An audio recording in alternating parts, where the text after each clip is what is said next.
Добър ден, форумци! Тук съм в един парк и пия кафе.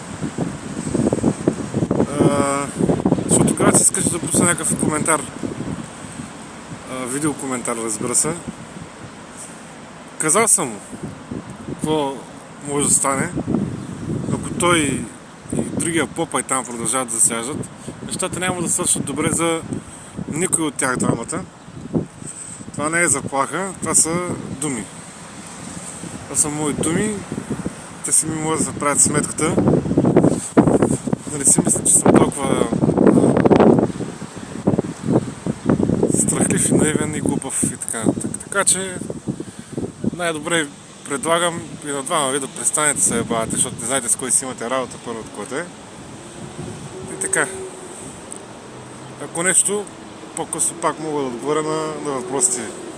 Панари.